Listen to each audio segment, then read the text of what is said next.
ఈ యాక్టింగ్ ఏంటి సార్? ఇంద్రజ గారి పేరు ట్రైలర్లో ఎక్కడా కూడా మీ డైలాగు పార్ట్ ఎక్కడ రివీల్ చేసినట్లేరు. అంటే ఒక్కసారి అక్కడే గొంతు ఇప్పుదామని.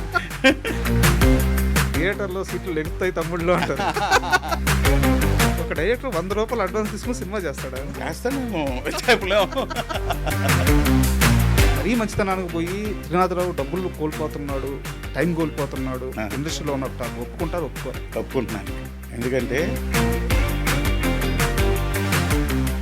తల్లి మెడలో మంగళసూత్రం లేకుండా పుసుపు తాడు వేసుకొని ఉంటే తను మ్యాథ్స్ క్లాసులు చెప్పి అమ్మకి మంగళసూత్రం కొనిచ్చిన ఒక కుర్రోడు డైరెక్టర్ అయిన తర్వాత పుట్టిన బిడ్డకి పాలబడ డబ్బా కొనాలంటే 150 రూపాయలు చేతిలో లేక రైల్వే స్టేషన్లో కూర్చొని ఏడ్చిన ఒక కుర్రాడు ఈరోజు ఇంత పెద్ద స్టార్డమ్ వచ్చి ఇంత పెద్ద డైరెక్టర్ అయ్యి చుట్టూ కోట్ల రూపాయలు కనిపిస్తున్నా కూడా డబ్బు మీద ఆశ ఎందుకు పుట్టట్లేదు అనేది నా ప్రశ్న. నాకు ఇప్పటికీ అది తలుచుకుంటే ఏడిపోతుంది. ఎందుకంటే డబ్బు ఎక్కువ అవుతుంది కొద్ది శత్రువులు పెరిగిపోతున్నారండి. జీవితంలో ఎక్కడైనా తగిలింది దెబ్బ? తగిలినాయి సార్ 2-3. ఆనందం సినిమా తరువాత నేను చాలా కాలం ఎదురు చూసాను. అలాంటి ట్రీట్మెంట్ లవ్ స్టోరీ అండి. త్రినాథరావు నక్కిన వచ్చి మేము వయసుకు వచ్చిన సినిమా తీసేదాకా అలాంటి సినిమా మళ్ళీ రాలేదు. భాగ్యరాజా గారిని సెలెక్ట్ చేసుకోవడానికి కారణం ఏంటి? ఆయన కూడా మీరు ఏదైతే చెప్పారో సేమ్ అదే చెప్పారు. నేను 80sలోనే ఇలాంటి స్క్రీన్ ప్లే ట్రై చేశాను. బట్ కానీ అది అప్పుడు ఎవరికి అర్థం కాలేదు. త్రినాథ్ ఎందుకు అర్థం కాలేదు అని అంటే మేబీ అడ్వాన్స్డ్గా థింక్ చేశానా అని గర్వపడాలా, లేదా టైమింగ్ రాంగ్ అని బాధపడాలా, నాకు అర్థం కాలేదు అప్పుడు అని. తర్వాత కాలంలో త్రినాథరావు నక్కిన రైటింగ్లో ఆ టచ్ మిస్ అయింది సార్. ఒప్పుకుంటారా? 100% ఒప్పుకుంటాను. ఇప్పటికైనా కలిసారా చిరంజీవి గారిని? నాకు అవకాశం రాలేదు ఆయన కలిసే అవకాశం. ఈ రోజుకి మీకు చిరంజీవి గారిని కలిసే అవకాశం రాలేదంటే నాకు అసలు అర్థం కావట్లేదు. నేనేంటంటే ఆయనకి ఎంత క్లారిటీ ఉందో అంత క్లారిటీ స్క్రిప్ట్తోనే ఆయన దగ్గరికి వెళ్ళాలి. ఈ ఫోటోలు ఇవన్నీ వద్దు. యాక్చువల్గా వెంకటేష్ గారి సినిమా ఒక క్లైమాక్స్ పోర్షన్ తెప్పించి అంతా ఓకే అయిపోయింది. ఖచ్చితంగా త్రినాథరావు వెంకటేష్తో సినిమా తీస్తున్నాడు అని చెప్పేసి అందరూ ఫిక్స్ అయిపోయారు. ఎందుకు సార్ ఆ సినిమా ఫైనల్ కాలేదు? చిన్న క్లాష్. సినిమా ఇండస్ట్రీలో ఒక కష్టాన్ని చూసి కుమిలి బాధపడిన సందర్భం నుంచి ఈరోజు ఈ జర్నీ దాకా ఆ ప్రయాణంలో ఆ సందర్భాన్ని గుర్తు చేసుకోమంటే ఏ సందర్భాన్ని గుర్తు చేసుకుంటారు మీరు? ధమాకా అంత పెద్ద సక్సెస్ అయింది కదా, ఎవరు కనిపెట్టలేదు కానీ ఒక పెద్ద మనిషిని కనిపెట్టి నన్ను అడిగాడు. అందుకే ఈ మధ్య అడిగాడు. సక్సెస్ ఫంక్షన్ గ్రాండ్గా చేస్తున్నారు, చాలా హ్యాపీగా ఉన్నాను, అన్నీ చేశాను. నా స్పీచ్ అయిపోయి స్టేజ్ ఒక మనిషికి ఎంత బాధ ఉంటుందండి అది.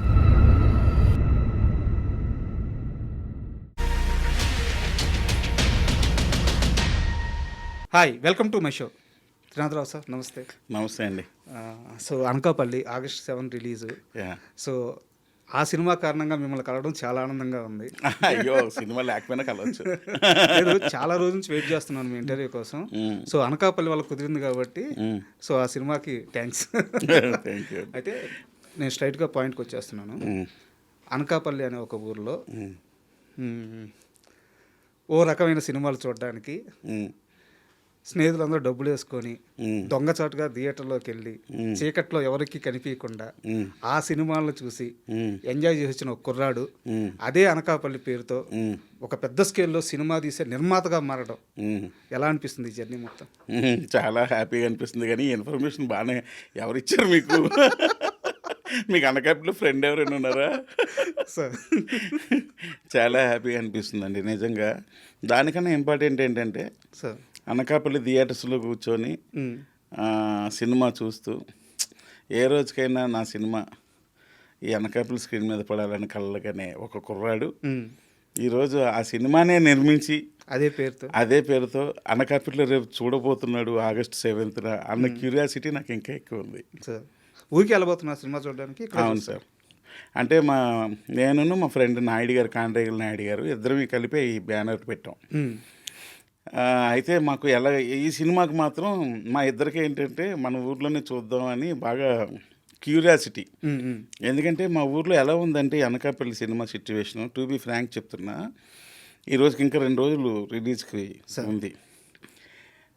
ఇప్పటికి మాకు ఒక్కొక్కరు అంటే నాకు 10 టికెట్లు కావాలి, 50 కావాలి, 100 కావాలి అని చూస్తాం కదా. అలా కాదు, షోలు బుక్ చేసుకుంటున్నారు. సార్.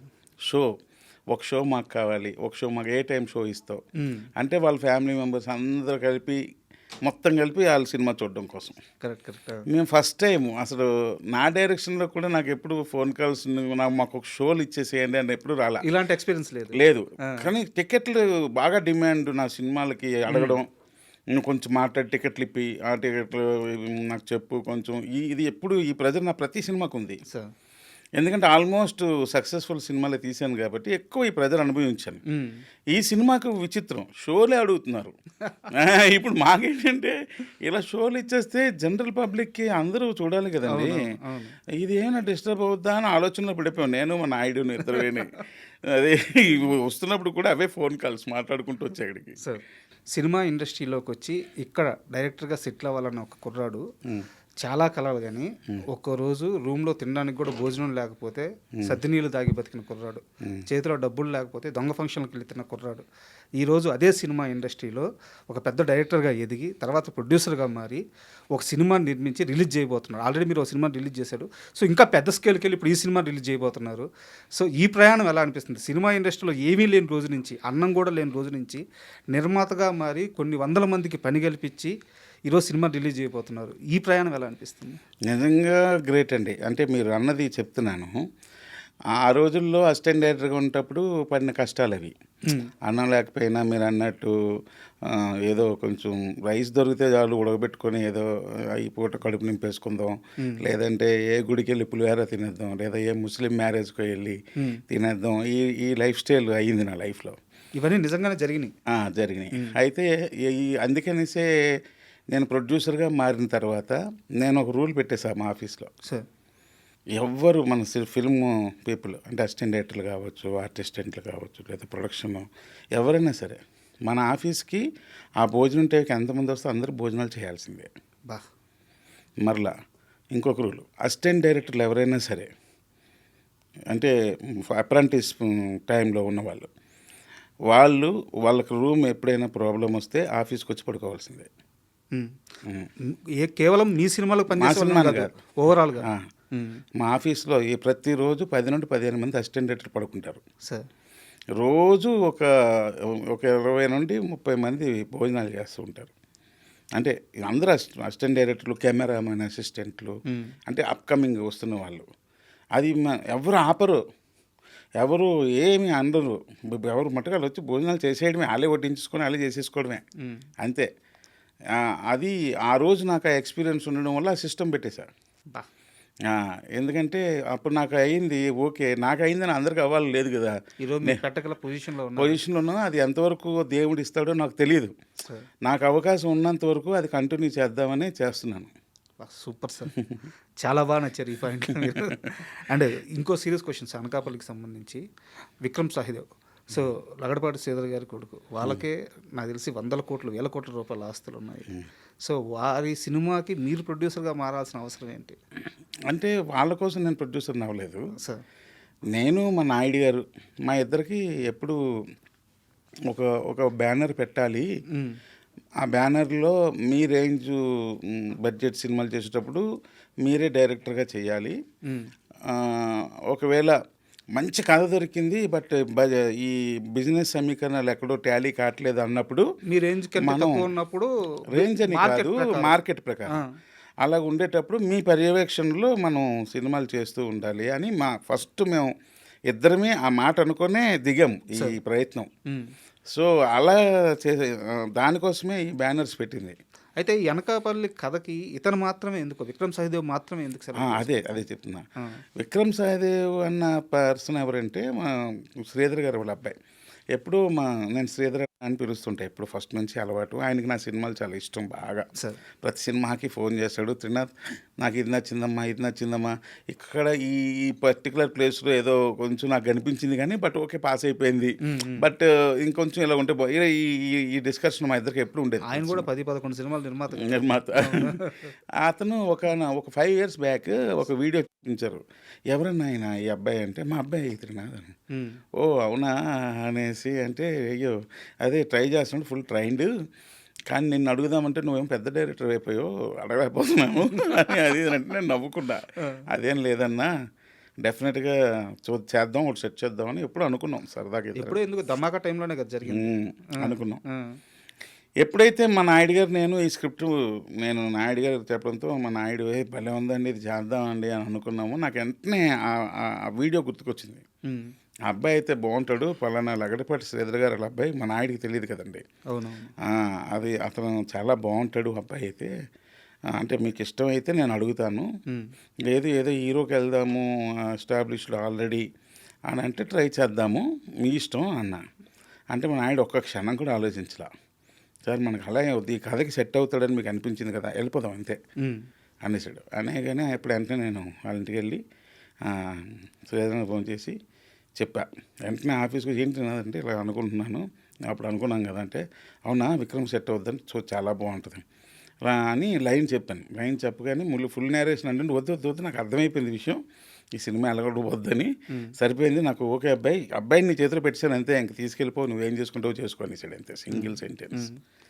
అయితే నా డౌట్ ఏంటంటే, ఇప్పుడు మీరు ఇందాక టైం లైన్ చెప్పలేదు కానీ ఇదంతా జరిగింది ధమాకా ప్రీ ప్రొడక్షన్ టైంలో ఈ డిస్కషన్ జరుగుంటుంది మీకు శ్రీధర్ గారికి. అంతే అంతే ఆ కదా. టైంలోనే ధమాకా తరువాత మీరు 100 కోట్ల క్లబ్లోకి వెళ్ళిపోయారు. ఆ తర్వాత మజాకా కూడా అంటే మీరు ఆశించినంత రేంజ్లో రాకపోయినా సరే మజాకా కూడా గుడ్ నెంబర్స్ మేక్ చేసింది.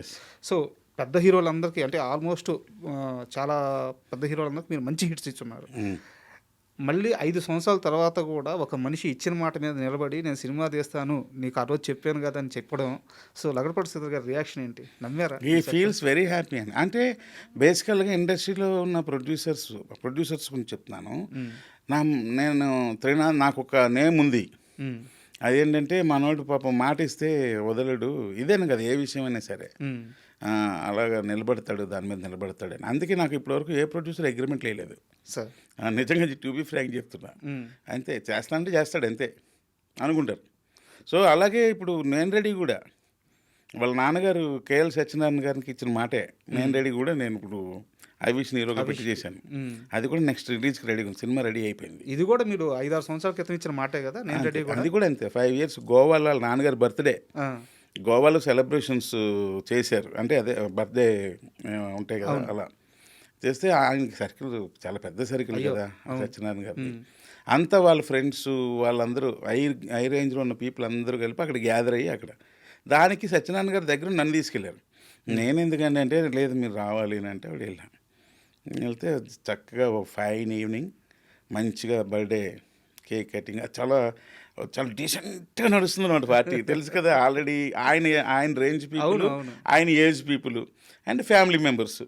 మనం చూసారా వీళ్ళు కార్పొరేట్ ఫ్యామిలీస్ అవుతున్నప్పుడు ఎలా ఉంటుందో, ఆ షాల్ వేసుకొని ఆ ఓపెన్ ప్లేస్లో ఆ లైటింగ్ అట్మాస్ఫియర్లో కూర్చొని ఒక్కొక్కరు వాళ్ళ ఆ బాలీవుడ్ ఫిల్మ్స్లో చూస్తుంటాం చూస్తారో అలాంటి అంబియన్స్ అనమాట అది. సో నాకు అలాంటి అంబియన్స్లో ప్రశాంతంగా జరుగుతుంది. అప్పుడు ఆయన అడిగారు, అడిగితే అప్పుడు నేను మాటిచ్చా, లేదు సార్ చేస్తాను, కానీ ఎప్పుడు ఏంటనేది నన్ను అడగొద్దు, నాకు కరెక్ట్గా తనకు సరిపడే స్క్రిప్ట్ ఎప్పుడైతే అయిందో నేనే మీకు ఫోన్ చేసి వచ్చి చేస్తాను అని చెప్పాను. సార్ అంటే ఇది ఎలాగో మనం సినిమాకి మాట ఇవ్వడం, అగ్రిమెంట్స్ వీటి గురించి మాట్లాడుకుంటున్నాం కాబట్టి నా దగ్గర ఒక 2 ప్రశ్నలు ఉన్నాయి, వీటికి ఇష్టమైతే సమాధానం చెప్పండి లేదా స్కిప్ చేసేద్దాము. ఇది ఇలా సినిమా మీకు ఒక ప్రొడ్యూసరు ఒక ప్రొడక్షన్ హౌస్ వచ్చి మిమ్మల్ని సినిమా అడిగినప్పుడు అడ్వాన్స్ తీసుకోరు, వాళ్ళు ఇస్తామని బతిమిలాడినా నాకు తెలిసి కనీసం ఒక 50-60 లక్షల రూపాయలు వచ్చి అడ్వాన్స్, ₹1 కోటి దాకా కూడా అన్ని సినిమాలు కలిపి అడ్వాన్సులను మీరు వదిలేసుకున్న రోజులు నాకు తెలుసు. అవును, అడ్వాన్సులు, ఆ అడ్వాన్సులు తీసుకుంటే ఖచ్చితంగా సినిమా ఆన్బోర్డ్ అవ్వద్ది లేదా ఆ డబ్బులు మీ దగ్గర ఉండిపోతాయి. అవును, కానీ మీరు వెంకటేష్ గారితో ఒక సినిమా చేయాలి, ఆ సినిమాకి అడ్వాన్స్ 2 సినిమాలు పీపుల్స్ మీడియా ఫ్యాక్టరీలో 2 సినిమాలకి అడ్వాన్స్ ఇస్తామన్నారు, బట్ తీసుకోలేదు.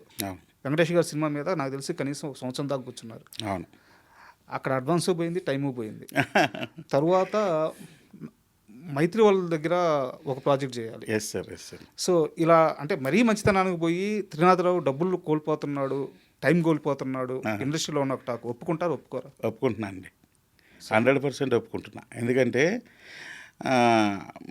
ఫస్ట్ నుంచి అడ్వాన్సులు తీసుకొని ఊరికనే ఏవో ల్యాండ్స్ మీద ఇన్వెస్ట్ చేసేద్దాం, లేకపోతే ఇంకో దగ్గర ఇన్వెస్ట్ చేసేద్దాం, అప్పుడు ఎప్పుడు వాళ్ళు అడిగేటప్పుడు ల్యాండ్ వాల్యూ పెరిగిపోద్ది కదా, అప్పుడు వాళ్ళు డబ్బులు వాళ్ళకి ఇచ్చేద్దాం, ఇలాంటి మైండ్ సెట్ నాకు లేదు.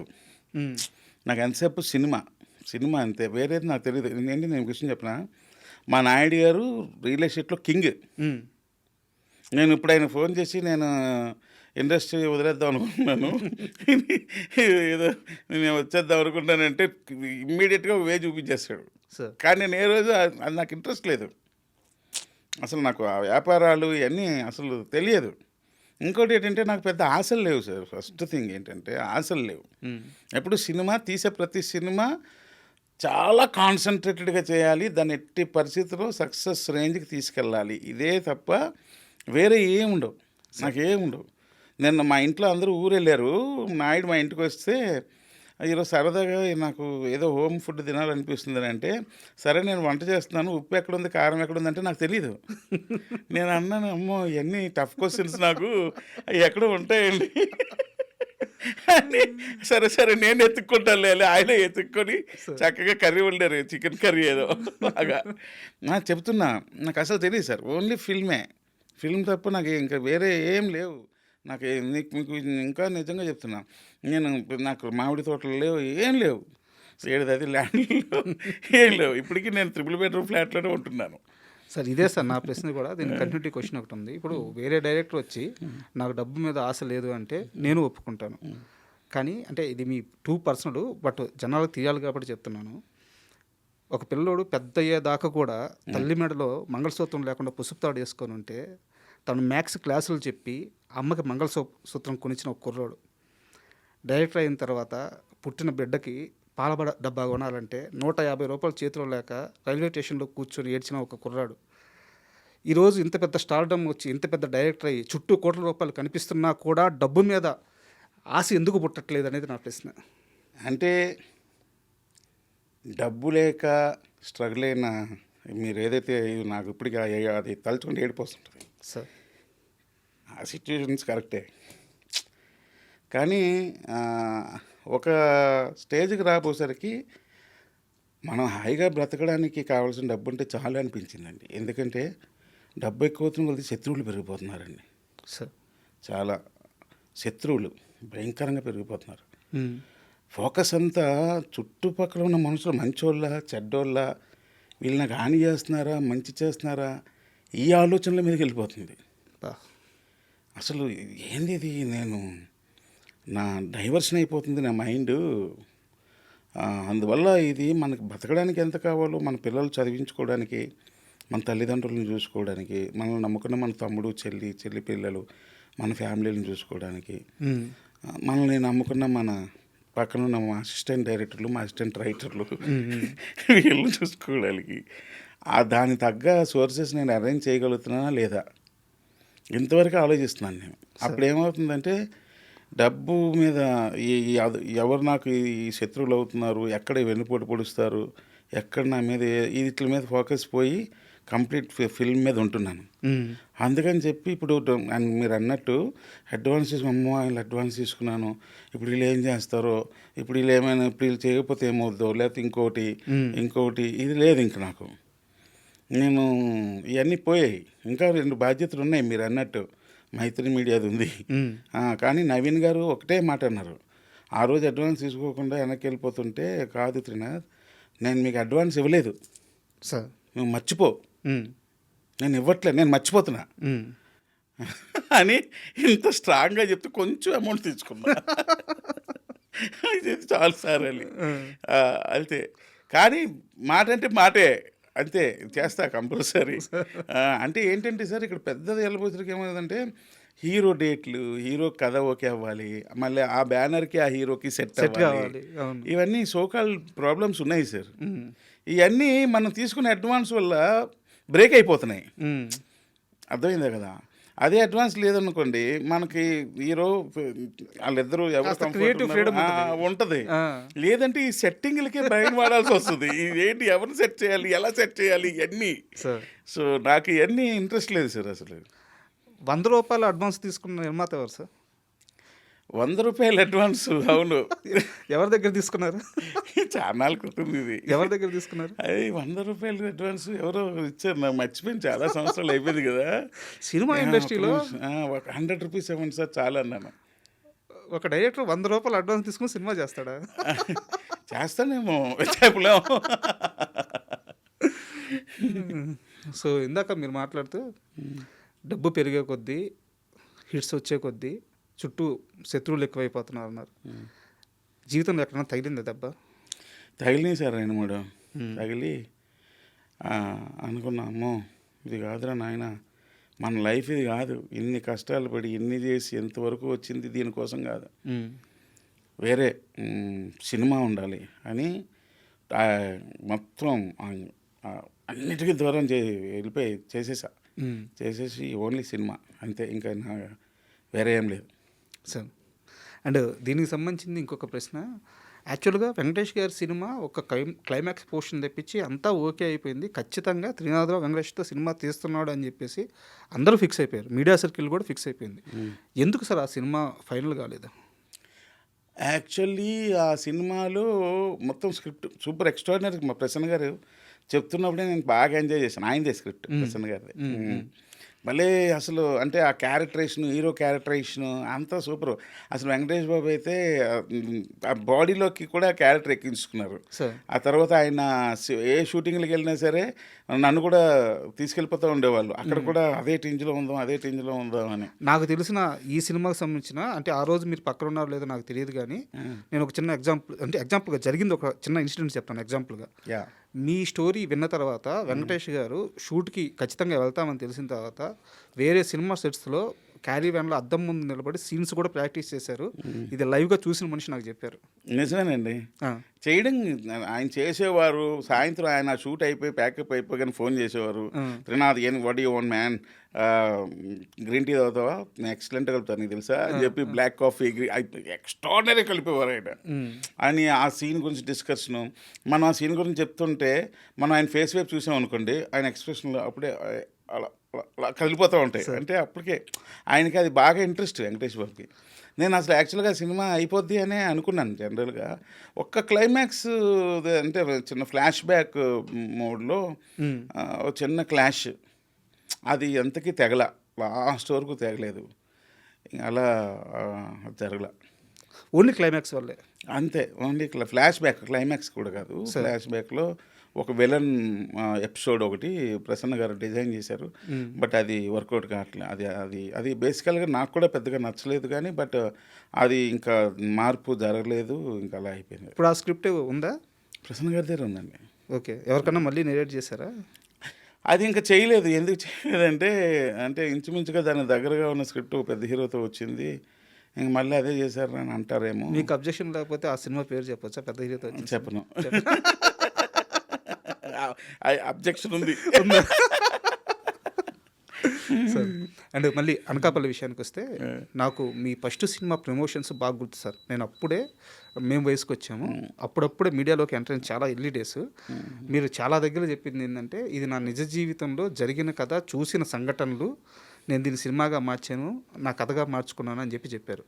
అనకాపల్లి విషయానికి వస్తే మీరు అనుభవించిన సంఘటనలు ఉంటాయి అంతే కదా, మీరు పుట్టిన ప్రాంతం, మీరు పెరిగిన ప్రాంతం, సో మీకు జరిగిన ఇన్సిడెంట్స్ ఉంటాయి.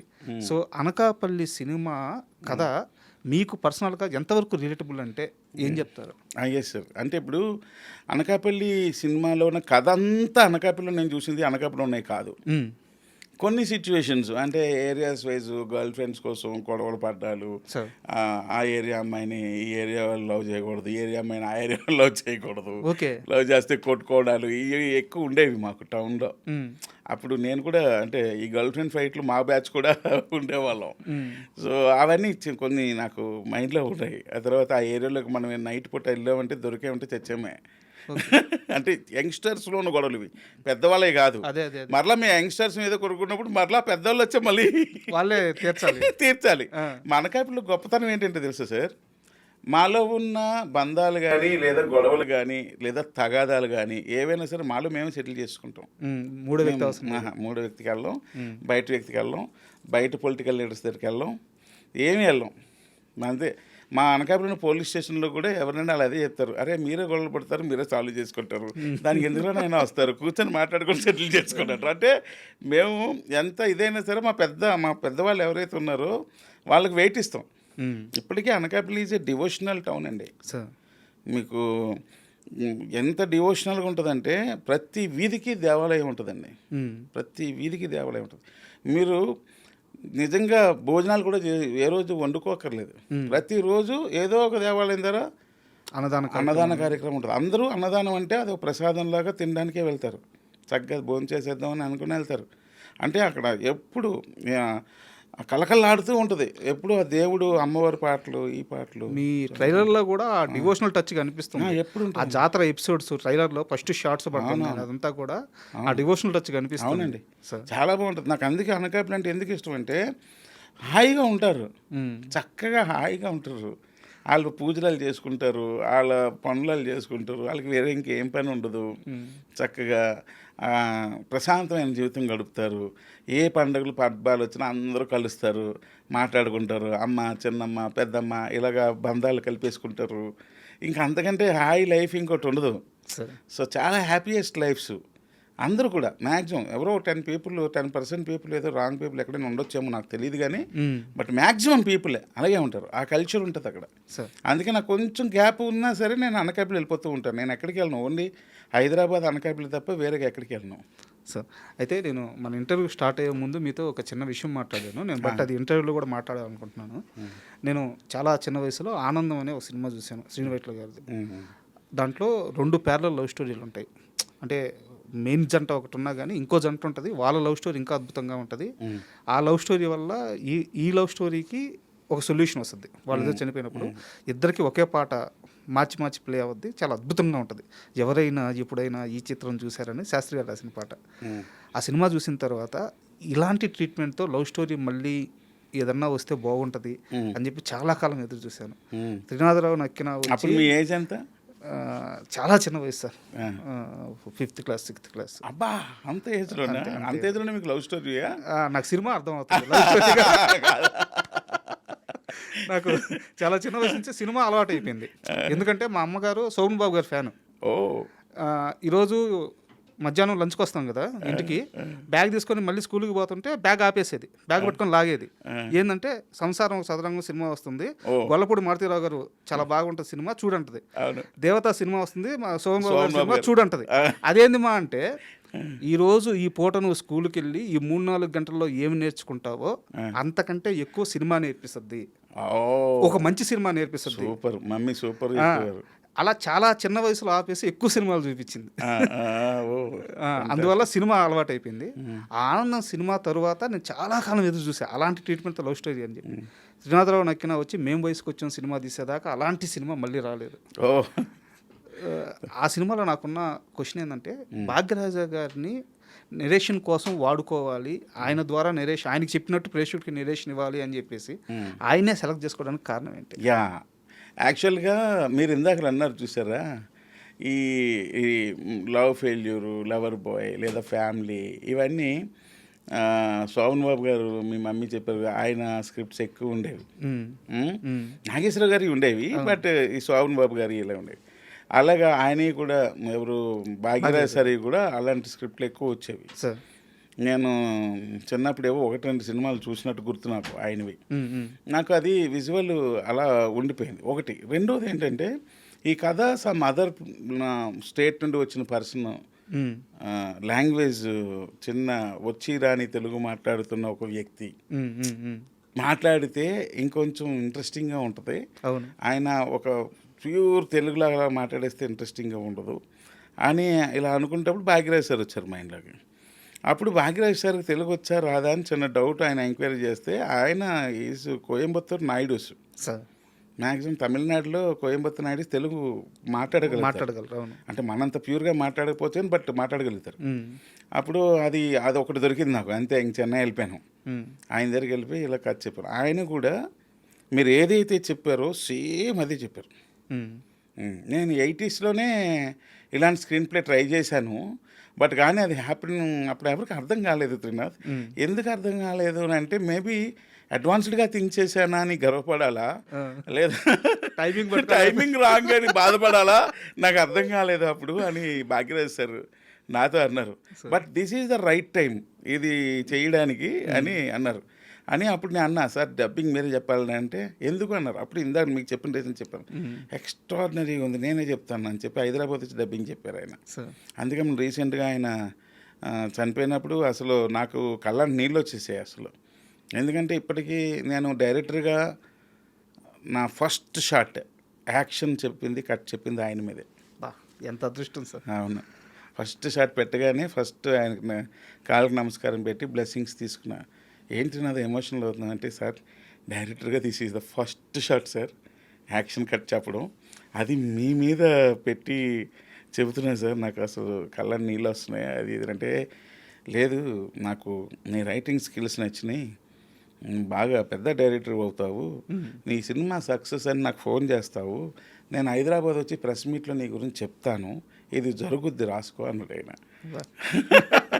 ఆయన స్క్రీన్ ప్లే కింగ్ కదా సార్, అర్థమైపోయి ఉంటుంది. ఎక్స్ట్రాడినరీ పర్సన్ అండి ఆయన. సార్ ఆ తర్వాత మరలా వచ్చారు ఆయన, సినిమా రిలీజ్ అయిపోయి ఇంకొక సిచ్యువేషన్ చెప్తా భాగ్యరాజ్ సార్కి, మంచి జరిగింది, ఇంట్రెస్టింగ్ ఉంటుంది. చెప్పండి ప్లీజ్. అదేంటంటే, ఎన్ని రోజుల్లో తీస్తావు నా ట్రాక్ అన్నారు. 2 daysలో ఫినిష్ చేస్తాను సార్ అన్న. 2 days కన్నా ఎక్కువైతే అన్నారు, అవ్వదు సార్ అన్న. షూరా అన్నారు, షూర్ సార్ అన్న. సరే తీయ అన్నారు. 2 days అయిపోయింది సార్ మీదే అన్నాను. అనగానే వాళ్ళ అసిస్టెంట్తో ఒక షర్ట్ ఆల్రెడీ తెప్పించుకున్నారండి. ఒక షర్ట్ పట్టుకున్నాను. సార్ అయిపోయింది కదా, మళ్ళీ ఇంకో కాస్ట్యూమ్ ఎందుకు సార్ అని, అది నేను వేసుకోవడానికి అని షర్ట్ ఇస్తున్నారు. ఈ షర్ట్ ఎందుకు సార్ అంటే, మరలా ఈ షర్ట్ అవసరం నీకు వస్తుంది, ఓకే గుర్తుపెట్టుకో.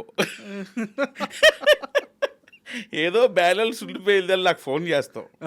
ఆ టైంకి మా వాళ్ళు ఈ చొక్కా తీసుకెళ్ళి ఎక్కడో పాడేయడమో లేకపోతే ఏమైనా అయిపోయడమో జరిగితే ఇబ్బంది వస్తుంది. అందువల్ల ఈ చొక్కా నీ దగ్గర ఉంచుకొని నాకు ఇచ్చలేదు. జరిగింది, వచ్చింది అవసరం రాలే.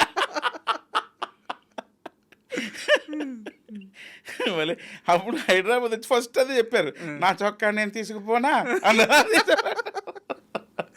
సార్ ఆయన 50-60 మంది డైరెక్టర్ని సినిమా ఇండస్ట్రీకి ఇచ్చిన ఆయన సార్.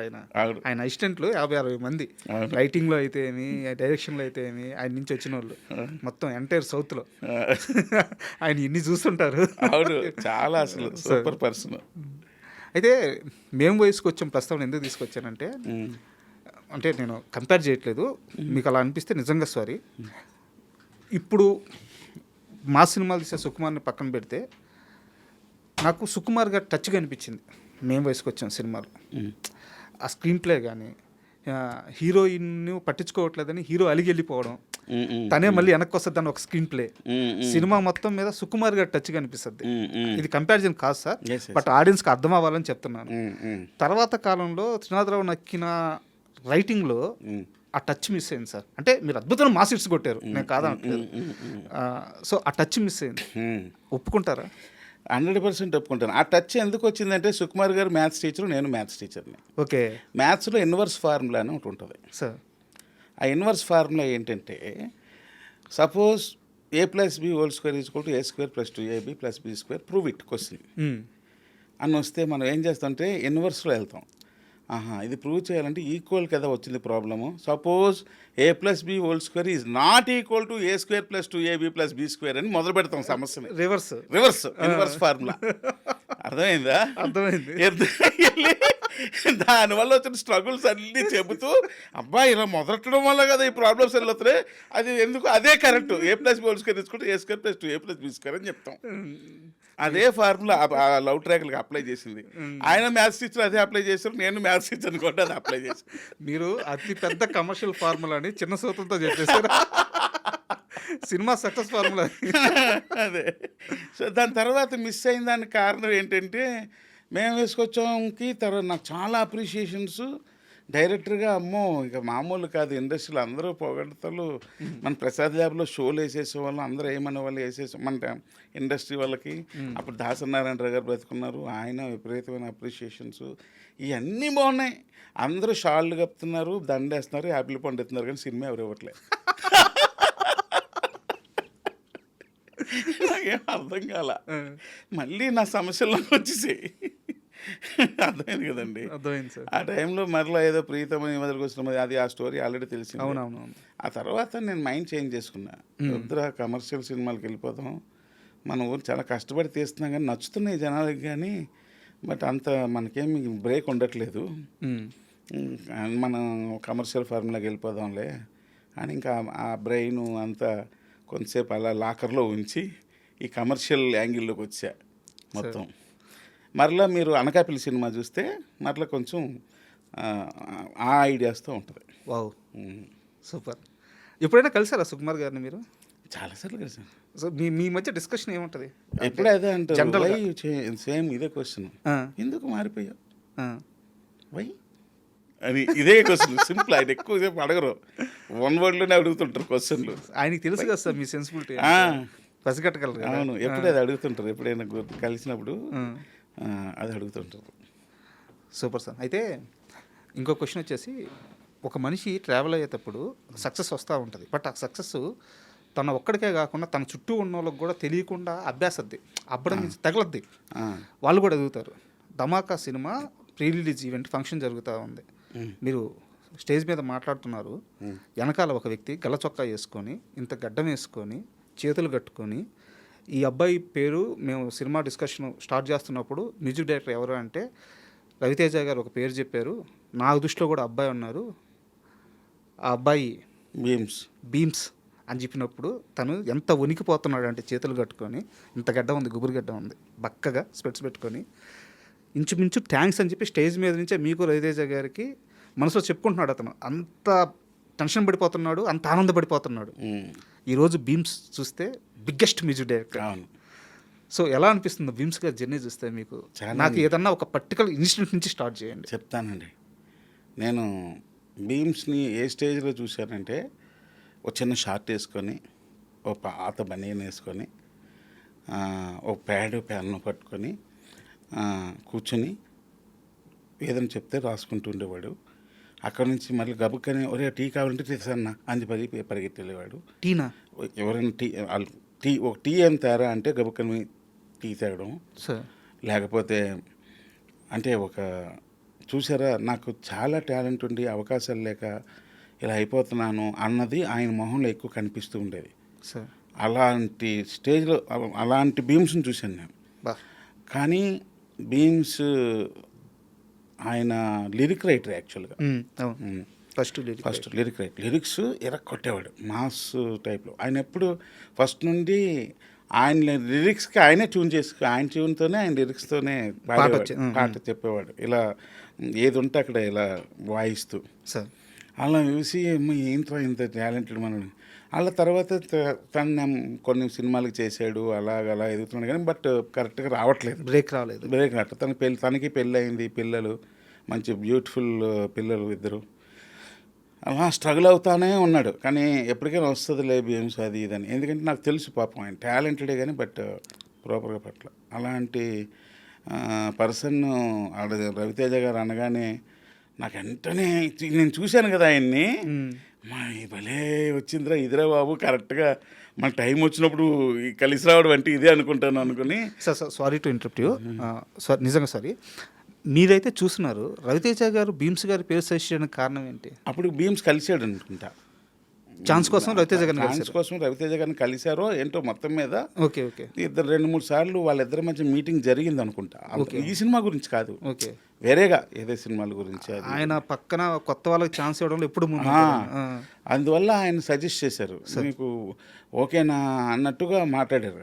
సార్ నాకెందుకు తెలియదండి బీమ్స్, పాప చాలా స్టేజ్ నుండి తెలుసండి అది ఇది అంటే. అవునా నీకు ఓకేనంటే చాలా బాగుంటుందండి, మీరు నమ్మండి అన్న అంటే. అప్పుడు అయితే నీకైతే నాకు ఓకే అబ్బాయి అన్నారు. అనగానే వెంటనే బీమ్స్ ఇక మామూలు కదా, బీమ్స్ దిస్ ఈజ్ నీకు సూపర్ ఆపర్చునిటీ. నేను ఎందుకంటే నీ టాలెంట్ నాకు తెలుసు, సో అది నాకు అవకాశం రావట్లేదే, నీకు అవకాశం నాకు రావట్లేదు నీకు ఇవ్వడానికి అనుకున్న టైంలో అది ఏంటో రవితేజ గారి రూపంలో దేవుడి రూపంలో అలాగ వచ్చింది.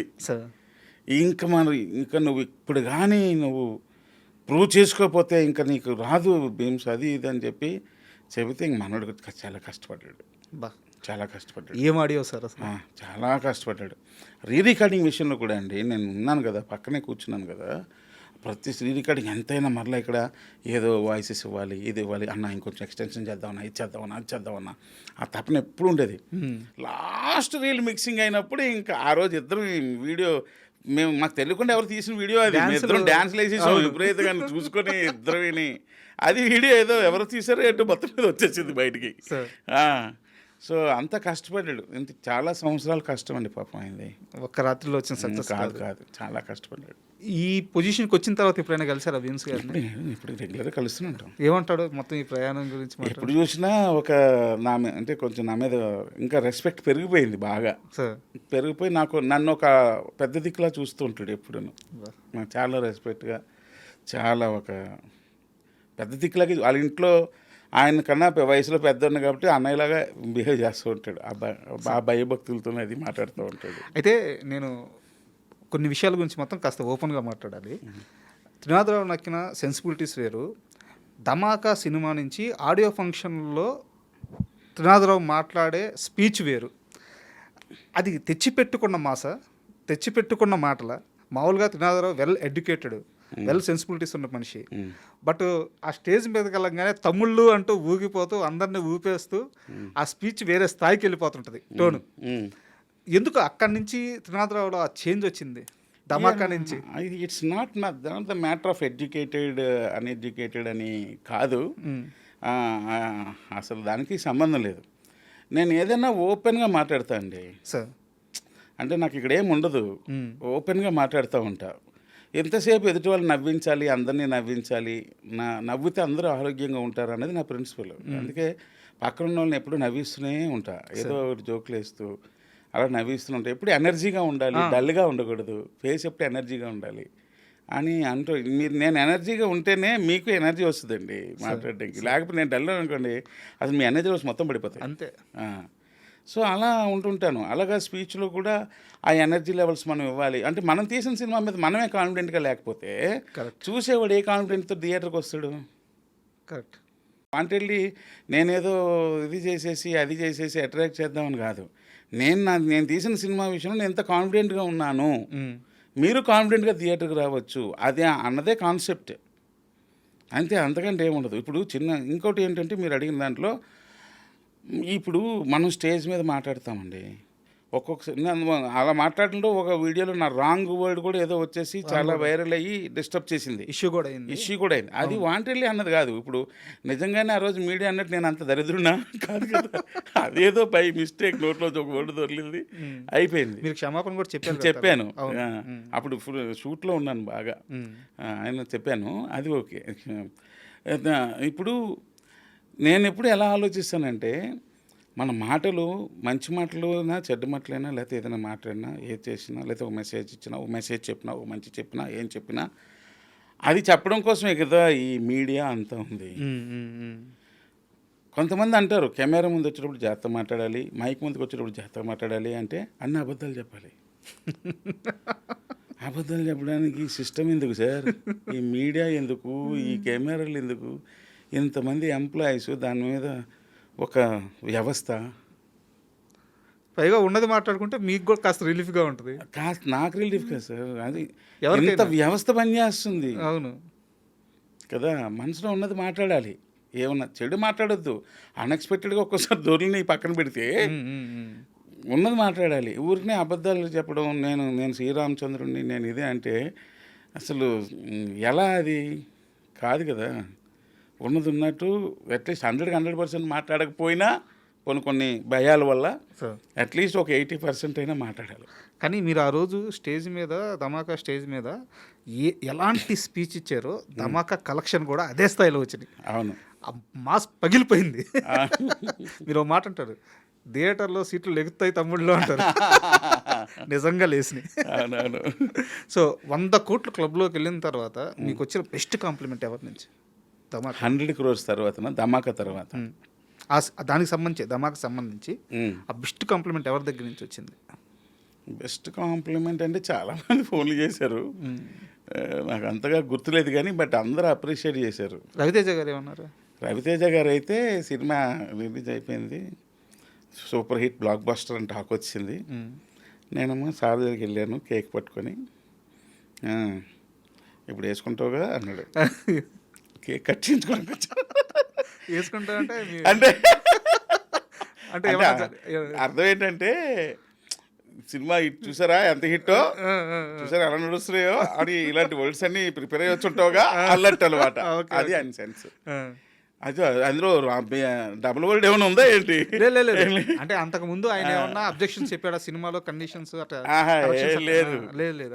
ఓకే. సో అలాగానే అనుకున్నారు. అవును ఏంటో అబ్బాయి పంచ్ స్టాక్ వచ్చింది, నేనే అసలు ఇంత పెద్ద హిట్, అది వెరీ హ్యాపీ అబ్బాయి. తర్వాత కేక్ కట్ చేసేదాం కొంచెం తొందరగా అనిపించి. అది ధమాకా ఎలా నడిచిందంటే సార్, కొంతమంది సినిమా చూశారు, రూరల్లో మాస్ ఆడియన్స్ ఉంటారు కదా, వాళ్ళు రిపీట్గా సినిమాకి వెళ్తానే ఉన్నారు. కొంతమంది మా ఇండస్ట్రీలో సీనియర్ జర్నలిస్టులు, కొత్త జర్నలిస్ట్ వాళ్ళు కొంతమంది సినిమా ఓకేనా, ఆ పాటలు బాగున్నాయి అన్నారు, వాళ్ళు సినిమాకి వెళ్తానే ఉన్నారు. డిసెంబర్ అయిపోయింది, డిసెంబర్ క్రిస్మస్ వచ్చింది, జనాలు థియేటర్కి వెళ్తానే ఉన్నారు. జనవరి వచ్చింది, జనాలు థియేటర్కి వెళ్తానే ఉన్నారు. ఎవరు ఏమన్నా ధమాకా కలెక్షన్లో మాత్రం ఆగల, నడుస్తానే ఉంది థియేటర్లో రన్ వస్తూనే ఉంది. నాకు తెలిసినంత వరకు అంత లాంగ్ రన్ను ఈ మధ్యకాలంలో పెద్ద సినిమాలకు కూడా రాల.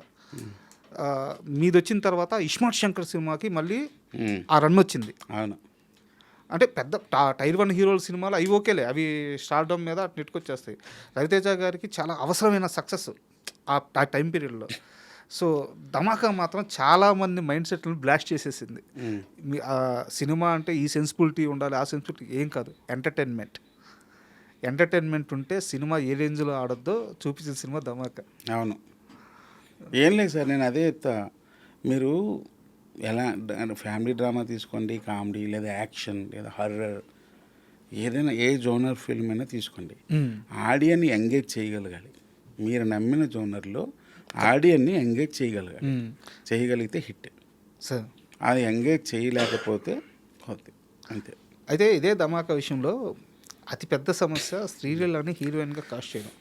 నాకు తెలిసి మీ సెట్లోనే, ఈవెన్ మీ టీంలోనే చాలామంది శ్రీలీలని వద్దు, మ్యాచ్ చేయలేము హీరో గారి పక్కన అని ఆపిన వ్యక్తులు ఉన్నారు కదా.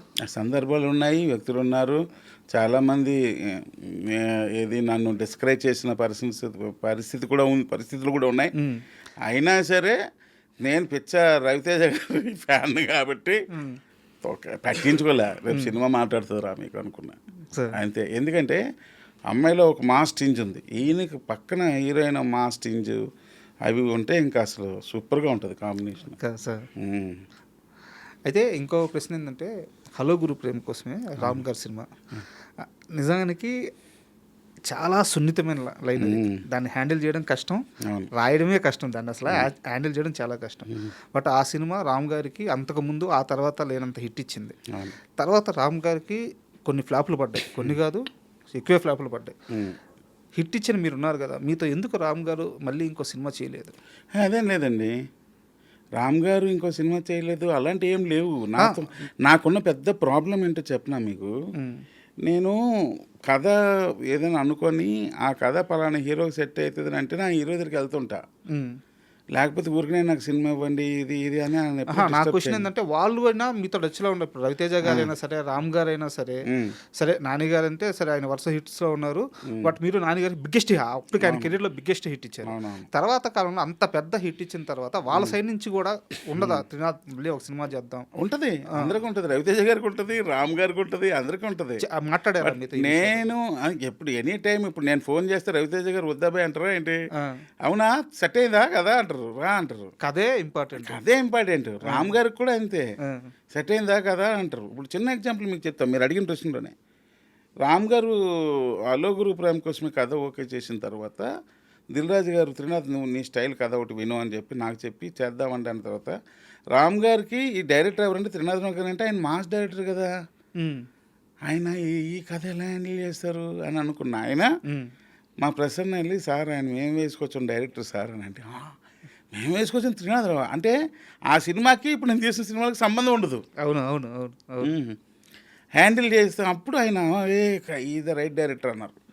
అన్న తర్వాత నేను సినిమా తీసిన తర్వాత సినిమా ఎడిట్ వెర్షన్ చూసి ఆయన వచ్చి నన్ను గట్టిగా పట్టేసుకున్నారు, కౌలించుకున్నారు. అంటే ఎందుకు అంటే ఆ స్క్రిప్ట్ హ్యాండిల్ చేయడం కష్టం సార్.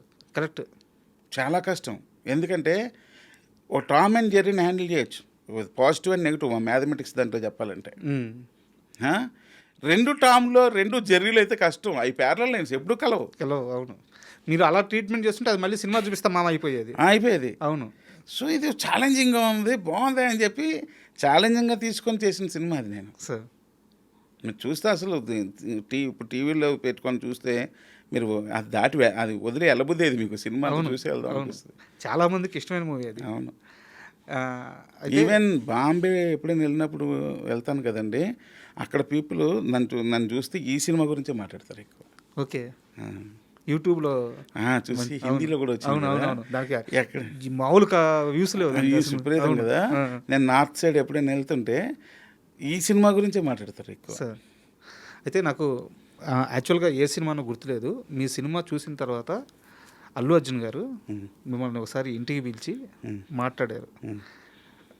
కానీ ఆయన మాట్లాడడం ఉద్దేశం వచ్చేసి అంటే సినిమా చేస్తారా చేయరా తర్వాత సంగతి, ఏదన్నా కథ ఉందా అని తెలుసుకోవడానికి. మీరు వెళ్ళి గమ్ముకు కూర్చొని మంచిగా టీ తాగేసి ట్యాంక్స్ అని వచ్చేసారంట. ఎప్పుడు జరిగింది ఇది? నేను లోకల్ తర్వాత ఫోన్ చేశారు, వెళ్ళాను. వెళ్ళిన తర్వాత మంచిగా సేమ్ మీరు చెప్పిన దాని ప్రకారం కాఫీయో టీయో ఇచ్చారు, తాగుతున్నాం. టు బి ఫ్రాంక్గా మనం మాట్లాడుకుందామా అన్నారు. అలాగే సార్ అన్నారు. నాకు సినిమా చూపిస్తామామే ఇష్టం అన్నారు. ఓకే. అంటే నేను లోకల్ తర్వాత కదా వెళ్ళారు, కానీ సినిమా చూపిస్తామామే ఇష్టం నాకు బాగా అన్నారు. అవునా అండి అన్నాను. అది ఎక్కడో తెలియని హీరోలో ఒక ఫైర్ ఉంటుందబ్బా కథలో అన్నారు. అవును సార్ అన్నాను. నాకు చాలా ఇష్టం. అలా అని చిట్ చాట్ చేసుకున్న తర్వాత మరి ఇంకేంటి మరి అంటే అప్పుడు నాకేమో నా దగ్గరేమో ఒక విచిత్రమైన కథ ఒకటి ఉండేది. ఆ గెటప్లో ఈయన్ని చూస్తే ఎలాగుంటుంది అని చెప్పి ఊరిని ఒక 5 నిమిషాలు చెప్తా మాట్లాడుకుందామా సార్ అంటే మాట్లాడదాం అంటే ఊరికి అలా షేర్ చేస్తే ఇంట్రెస్టింగ్ ఉంది, డెవలప్ చేయండి అని అన్నారు. అంటే అలాగే సార్ అని అన్నాను. వచ్చేసా. ఆ తర్వాత దాన్ని డెవలప్ చేద్దామని చాలాసార్లు కూర్చున్నాను, కానీ మళ్ళీ చాలా ట్రై చేశాను, కానీ మరి నాకే నచ్చట్లేదు. నాకు నచ్చలేనప్పుడు ఎందుకు ఆయనకి వరకు చెప్పడం అని చెప్పి నేను వెళ్ళలేదు అప్పటి నుంచి. ఆ తర్వాత 2-3 సార్లు కలిసినప్పుడు ఆయన బాగా రికగ్నైజ్ చేసి వచ్చి మాట్లాడేవారు. వచ్చేటప్పుడు అదే నా ప్రాబ్లమే, అది కథ అయిపోయాక వెళ్తూ ఉంటాను. సార్ మళ్ళీ అనకాపల్లి విషయానికి వస్తే త్రినాథరావుకి ఆల్రెడీ సక్సెస్ ఉంది, పేరుంది, డబ్బు ఉంది, సో ఈ సినిమా సక్సెస్ మీకంటే కూడా మీ హీరో కంటే కూడా మీ డైరెక్టర్కి చాలా అవసరం. First movie. సో ఎలా పట్టారు ఆ డైరెక్టర్ని? అంటే మీకు ముందే పరిచయమా? ఖగేష్ పేరు? ఖగేష్ తమ్మినేని. సో ఆ కుర్రాడు గురించి చెప్పండి. అబ్బాయి నాకు చాలా నాళ్ళ క్రితం, ఇంచుమించు 10 years నుండి పరిచయం. ఓకే. ఎక్కువ బాగా ఇష్టం నేనంటే. వీళ్ళందరూ నేనంటే మీలాగే మేము వేసుకొచ్చాం ఫ్యాన్స్ వీళ్ళందరూ. ఈవెన్ ప్రసన్న కూడా మేము వేసుకొచ్చాం ఫ్యానే. సో 10 years నుంచి తను షార్ట్ ఫిల్మ్స్ అవి చేసి తీసుకొచ్చి చూపించేవాడు. ఒక తర్వాత శేఖర్ మాస్టర్ ఉన్నారు కదా, ఆయన ఏదో ఒక సాంగ్ ఆల్బమ్ తీయమని తనకి ఇస్తే ఈయన తీసేడు. అవి తీసినప్పుడల్లా ఎడిట్ చేసి నా దగ్గరకు వచ్చి చూపిస్తుండేవాడు. అనే అలా చేశాను, తమ్ముళ్ళలాగా ఉండేవాడు ఎప్పుడు కూడా. నాకు అతనిలో ఆ సెన్సిబిలిటీస్ అవి బాగా నచ్చాయి. అంటే చిన్న టెక్నికల్గా మనోడికి కొంచెం సౌండ్ ఉంది, సో అవన్నీ నచ్చేవి. సరే ఎప్పుడో టైం వచ్చినప్పుడు చూద్దాంలే అనుకునేవాడిని. ఈ స్క్రిప్ట్ అనుకున్నప్పుడు వెంటనే నాకు మనోడు మా ఇంట్లోకి వచ్చాడు. అప్పుడు మనోడు ఎక్కడో ఉన్నాడు. ఫోన్ చేసి నువ్వు అర్జెంట్ రా అని చెప్పి. ఎక్కడో అంటే ఉన్నాడా? సినిమా మీద ఉన్నాడు, కానీ మనోడు అన్ని షార్ట్ ఫిల్మ్లు అని తిరుగుతూ ఉంటాడు. సో పాత అయితే మారలేదు, డైరెక్షన్ అనే పాత్రలోనే ఉన్నాడు. అది గొప్ప విషయం. 10-11 ఏళ్ళు అయినా కానీ అవును, సినిమా అనే ఆ పిచ్చి వదలలేదు చూడండి. సార్ అంటే ఫోన్ చేసి పిలిచా, ఏం లేదు ఒక కథ చెప్తే ఎలాగుంది విను అన్నాను. చెప్పాను, విన్నాడు. సార్ ఇది నాకు చెప్పారు సార్ మీరు అన్నాడు. ఓకే. ఎప్పుడు చెప్పాను? అలా ఒక 2 years బ్యాక్ ఒక సిచ్యువేషన్లో మన ఇద్దరం ఉన్నప్పుడు చెప్పారండి నేను. ఎస్, అదే ఇప్పుడు సినిమా చేద్దాం అనుకుంటున్నా అంటే సూపర్ ఉంటుంది సార్ అన్నారు. నువ్వే డైరెక్షన్ చెయ్యను. అమ్మ ఇంత పెద్ద కథ నేను చేయగలను సార్ అన్నారు. నేను ఉంటాయి కదా పర్లేదు, you don't worry, I'm always నీతోనే ఉంటాను, నీ వెనకే ఉంటాను, ధైర్యంగా వెళ్ళు, బాగా డిజైన్ చేసుకో ప్రతిదీని, అది ఏ సజెషన్స్ ఏ సలహా కావాలని అడుగు, రైటింగ్ మొత్తం నేను రాసిస్తాను, యూ డోంట్ వరీ అని మోటివేట్ చేశాను. చేస్తే ఫస్ట్ కొంచెం తడబడ్డాడు కానీ కొంచెం అలా సెట్ అయిపోయాడు. సూపర్. కొత్త కుర్రోడికి ఛాన్స్ ఇవ్వడం అనేది అతనికి ఒక్కడికి అవకాశం ఇవ్వడం కాదు సార్, తన వల్ల ఇంకో 5-6 మందికో ఒక 10-15 మందికో లైఫ్ దొరకద్ది, టెక్నీషియన్స్ చుట్టూ ఉన్నోళ్ళు. సో ఎప్పుడు ఆ విషయంలో ఒక కొత్త కుర్రోడికి ఛాన్స్ ఇచ్చేవాళ్ళు ఎప్పుడు గొప్పోళ్ళే.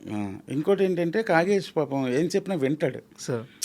కొంతమంది ఉంటారు వితండవాదం చేస్తారు, ఇతను అలా కాదు, ఏం చెప్పినా వింటాడు. ఒకవేళ అతనికి నేను చెప్పిన దాంట్లో తనకి ఏదైనా కరెక్ట్ కాదని అనిపించినా సరే దాన్ని చక్కగా మరలా ఒక ఈ ఊరికినే కాకుండా మంచి మంచి భాషతో మంచి బాగా చెప్పగలడు. కొంచెం సెన్సిటివ్ క్యాండిడేట్. సో ఇప్పుడు మీ ప్రయాణంలో ఇప్పుడు దాకా మనం మాట్లాడుకున్నవన్నీ ఒక ఎత్తు, ఈ యాక్టింగ్ ఏంటి సార్? ఇదో కొత్త కాన్సెప్ట్ ఇప్పుడు యాక్టింగ్, పైగా ఇంద్రజ గారి పేరు, ఇంద్రజ గారి పేరు అండ్ ఇంకోటి ఏంటంటే ట్రైలర్లో ఎక్కడా కూడా మీ డైలాగు పార్ట్ ఎక్కడ రివీల్ చేసినట్లేరు. అవునవును, అంటే ఒక్కసారి అక్కడే గొంతు ఇప్పుదామని. అసలు ఏంది ఈ ట్రావెల్ గురించి చెప్పండి, యాక్టింగ్ ట్రావెల్ గురించి. అసలు యాక్టింగ్ చేస్తానని అనుకోలేదండి. బేసికల్గా కాలేజ్ ఏజ్లో డ్రామాలు అయ్యి యాక్టింగ్ అది చేసేవాడిని. అది ఎప్పుడు కెమెరా ముందు ఎప్పుడు చిన్న చిన్నవి ఏవో సాంగ్ మధ్య వచ్చి వెళ్ళడాలి అంతేగాని పెద్దగా చేయలే. బట్ ఇది ఫుల్ లెంత్ రోల్. మా హీరో మెయిన్ విక్రమ్ కారణం. ఎందుకంటే నరేట్ చేస్తున్నప్పుడు చూసాడంట, చూసి ఫిక్స్ అయిపోయాడు మెంటల్గా, ఈయనే ఫాదర్ అని. నేను ఎంత చెప్పినా వినలేదు సార్. లాస్ట్కి మా కగేష్ అన్నాను, కగేష్ ఈ ఎపిసోడ్ ఒక్కటి లాస్ట్ షెడ్యూల్ పెట్టుకో, అప్పటికల్లా ఆయన మైండ్ నేను మార్చేస్తానులే, మంచి ఆర్టిస్ట్ని పెడదాం అంటున్నా. అలాగే సార్ అన్నాడు. అది లాస్ట్కే పెట్టాడు. లాస్ట్కి అయిపోయాక ఇంక వేరే ఆర్టిస్ట్ని పెడదామని నేను వెళ్దా విక్రమ్ దగ్గరికి వెళ్ళి వెక్కి ఇలా ఎందుకు మనం అనవసరంగా మంచి ఆర్టిస్ట్ని పెడదామంటే మీరు చేయకపోతే ఇంకా అంటే ఫీల్ అయిపోయాడు, ఒక ఎమోషనల్గా ఫీల్ అయిపోయాడు.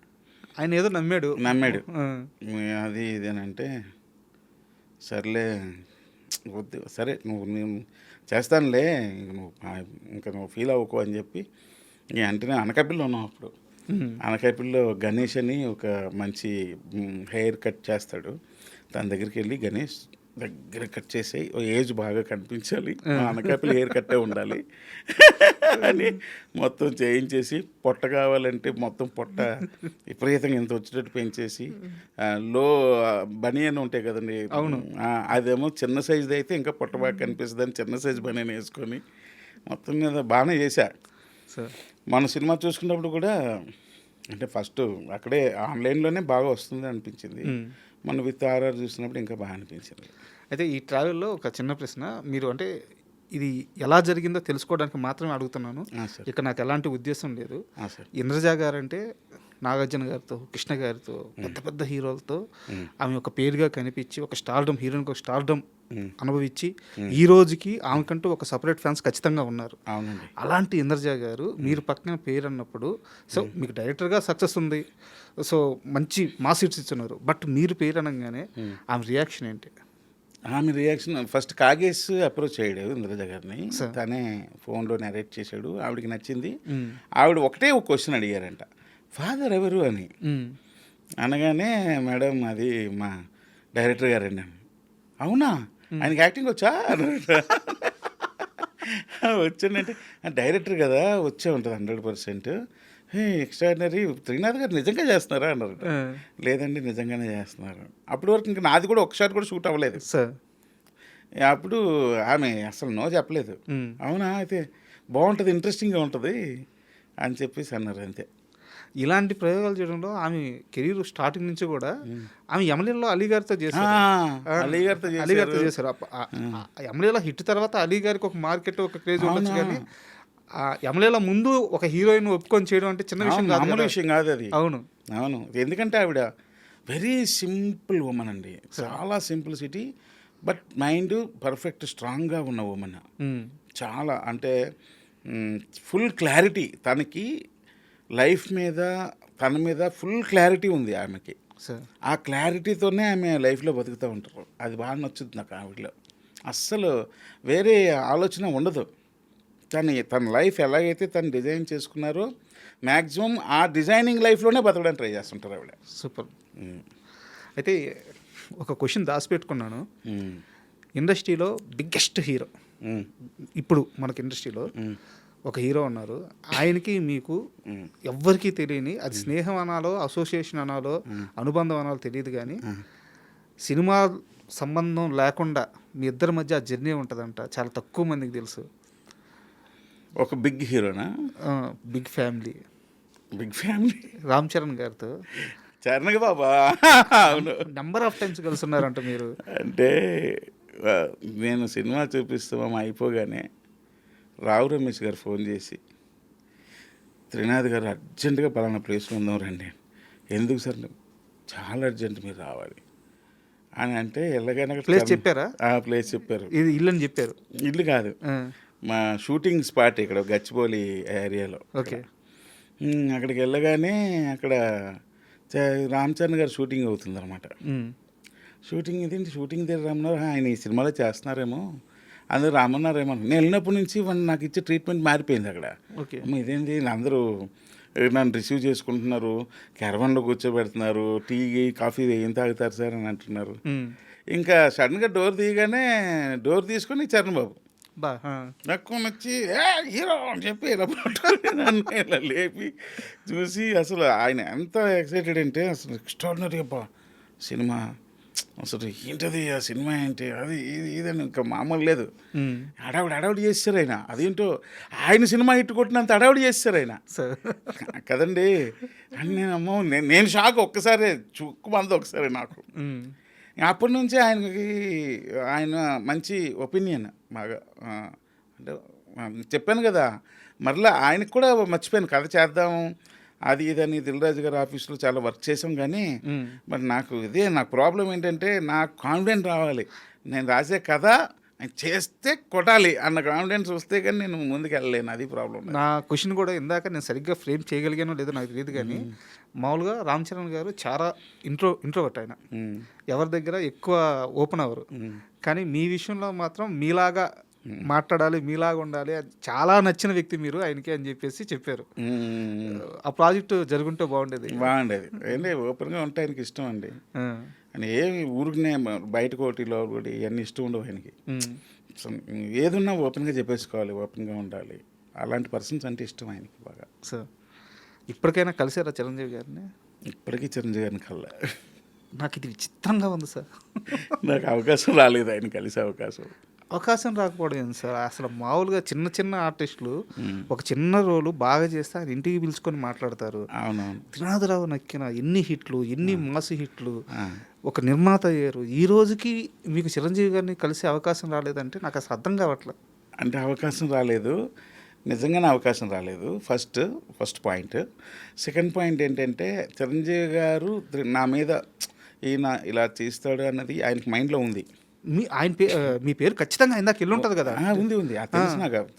మధ్యలో ఉన్నవాళ్ళు నా గురించి మాట్లాడేటప్పుడు వచ్చే ప్రస్తావనలు అన్నీ నాకు తెలుసు. ధమాకా కథ కూడా ఫస్ట్, ధమాకా కాదు మజాకా కథ కూడా ఫస్ట్ ఆయన దగ్గరికి వెళ్ళినప్పుడు మీరు అన్నాక కూడా ఆయన ఓకే అన్నారంట. అవును, మీరు డైరెక్షన్ అన్నాక కూడా. అవునవును. కాకపోతే ఆయనకు ఒకటి ఉంది, త్రినాథరావు అంటే ఇలాంటి సినిమా ఆయనతో చేయాలని ఆయనకు ఒక క్లారిటీ ఉంది సార్. నేనేంటంటే ఆయనకి ఎంత క్లారిటీ ఉందో అంత క్లారిటీ స్క్రిప్ట్తోనే ఆయన దగ్గరికి వెళ్ళాలి కలిస్తే అన్నది నా కాన్సెప్ట్. ఈ ఫోటోలు ఇవన్నీ వద్దు, ఎవరో మీడియేటర్లు మధ్యలో చెప్పడాలు ఏం లేవు. డైరెక్ట్ ఆయనకి కథలు నేనే నెరేట్ చేయాలి కదా ఆయనకి అన్నది నా గోల్ సార్. అలా అండ్ ఈ మొత్తం ప్రయాణంలో ఏదన్నా ఈ సినిమా గురించే మాట్లాడుతున్నాను సార్. సినిమా ఇండస్ట్రీలో ఒక కష్టాన్ని చూసి కుమిలి బాధపడిన సందర్భం నుంచి ఈరోజు ఈ జర్నీ దాకా ఆ ప్రయాణంలో ఆ సందర్భాన్ని గుర్తు చేసుకోమంటే ఏ సందర్భాన్ని గుర్తు చేసుకుంటారు మీరు? కుమిలి బాధపడిన సందర్భాలు చాలా ఉన్నాయి సార్. ఏదైనా ఒకటి, ఎందుకంటే మీరు సక్సెస్ఫుల్ పర్సన్ కాబట్టి ఆ ఇన్సిడెంట్ చెప్తే అక్కడి నుంచి ఎలా రైజ్ అయ్యారు అనేది 10 మందికి ఉపయోగపడుద్ది ఆ ఇన్సిడెంట్ తెలిస్తే. నేను అంటే ఇది ఎప్పుడు ఏ ఇంటర్వ్యూలో చెప్పలేదు, చాలా సందర్భాలున్నాయి కానీ ఒక సందర్భం ఎందుకో షేర్ చేసుకోవాలనిపించింది. ధమాకా అంత పెద్ద సక్సెస్ అయింది కదా, సార్ సక్సెస్ అయ్యి ఎవరు కనిపెట్టలేదు కానీ ఒక పెద్ద మనిషి ఇది కనిపెట్టి నన్ను అడిగాడు, అందుకే ఈ మధ్య అడిగాడు. అందుకని సక్సెస్ ఫంక్షన్ గ్రాండ్గా చేస్తున్నారు. ఆ రోజు కూడా నేను స్టేజ్ మీద గ్రాండ్గా చాలా బాగా మాట్లాడి అంతా చేసి చాలా హ్యాపీగా ఉన్నాను, అన్నీ చేశాను. నా స్పీచ్ అయిపోయి స్టేజ్ మీద దగ్గర నాకు కూర్చోడానికి ప్లేస్ లేదు. అంత పెద్ద హిట్ ఇచ్చిన డైరెక్టర్కి నేను చైర్ ఎక్కడైనా ఖాళీగా ఉందా అని ఎత్తుక్కుంటూ ఆ సెకండ్ లైన్లోకి వెళ్ళి కూర్చున్నాను.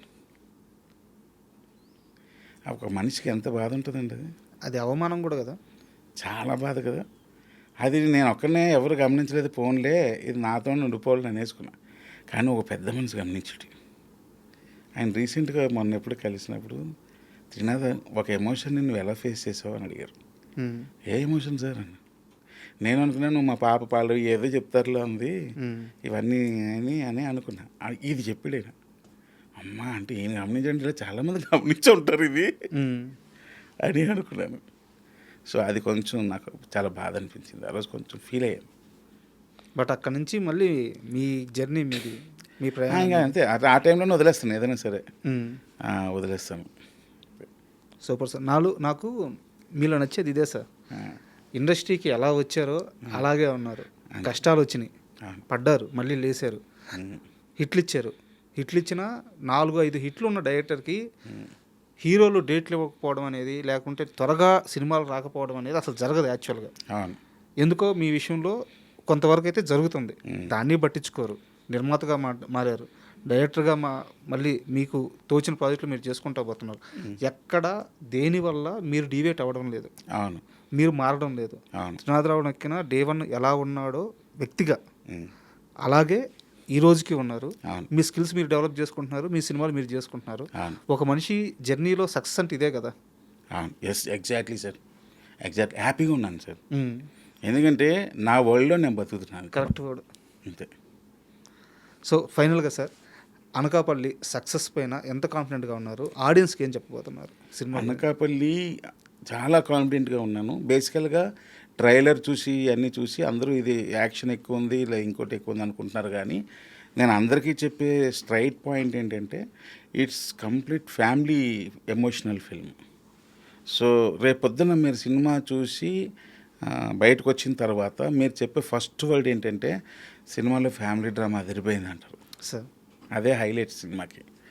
సో ఇంకోటి, మేము వేసుకొచ్చిన తర్వాత మీ అన్ని కమర్షియల్ ఫార్మేట్లు ఇలా అయిపోయి అది లేవు అని అంటున్నారు కదా, మళ్ళీ అలా కోరుకునే ఆడియన్స్కి కూడా మరలా Anakapalli one of the best film.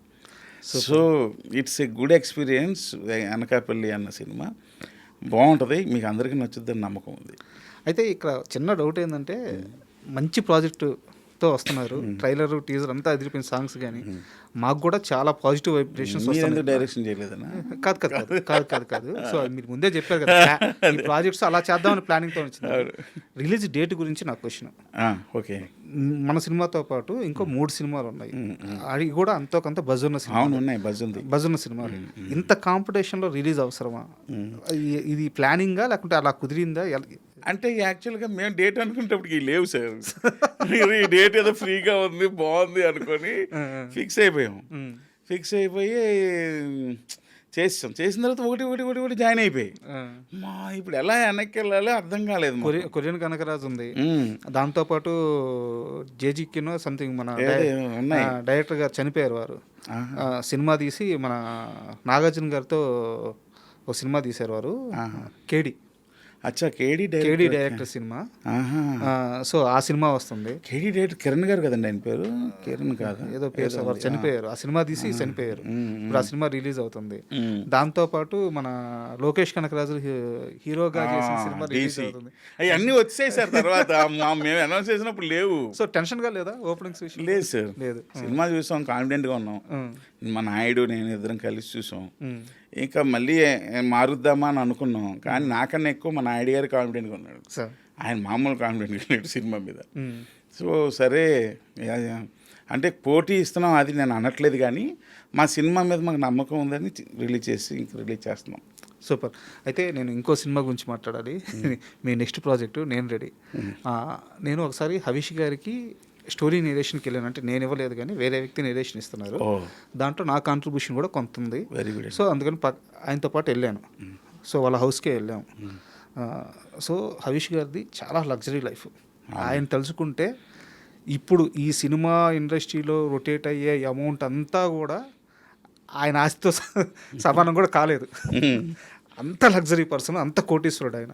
But cinema అంటే పిచ్చి ఆయనకి. అవును. హీరో అంటే ఒక సక్సెస్ కొట్టాలి, ఒక మంచి సినిమా చేయాలి, అంత పిచ్చి ఆయనకి. సో హరీష్ గారితో మీ ప్రయాణం ఎలా ఉంది? సో హరీష్ గారి గురించి ఏం చెప్తారు? హరీష్ గారు మీరు అన్నట్టు అన్నీ కరెక్టే, బట్ ఆయనకి ఫిల్మ్ అంటే ప్యాషన్ అండి చాలా. అంటే ఏదైనా అంతే కదా, అదేదో అంటారు సరైన శిల్పి చేతిలో పెడితేనే రాయి శిల్పం వద్దన్నట్టు. సో చెప్పాను కదా సార్, డబ్బు ఉంటే సైడ్ అంతా కోటరీ రకరకాల మనం ఏదో అయిపోతూ ఉంటుంది.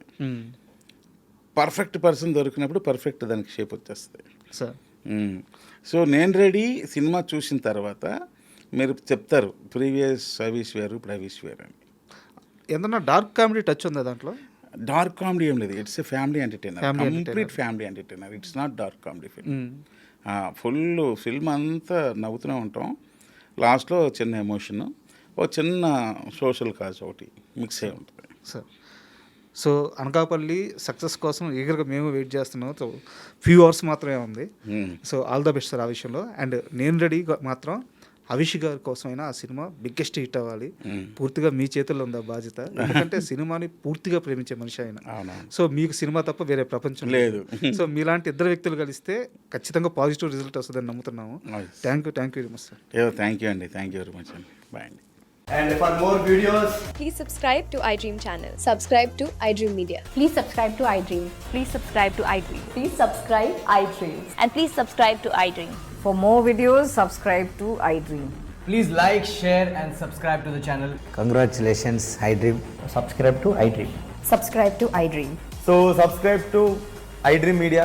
iDream ki iDream team andarki huge congratulations. Please subscribe iDream Media. Please subscribe to iDream. Subscribe iDream. Please subscribe to iDream. iDream అంటే నా కళల ఛానల్ సబ్స్క్రైబ్ చేసుకున్న నోరు తిరుగుతలేదు, మీరైతే గంట గుర్తు కొట్టండి. For more such videos, please subscribe to iDream. Subscribe to iDream. Please subscribe to iDream. Please subscribe iDream Media. Please do subscribe to iDream. Please subscribe to iDream Media. For best entertainment and information, please subscribe iDream. And don't forget to subscribe to iDream.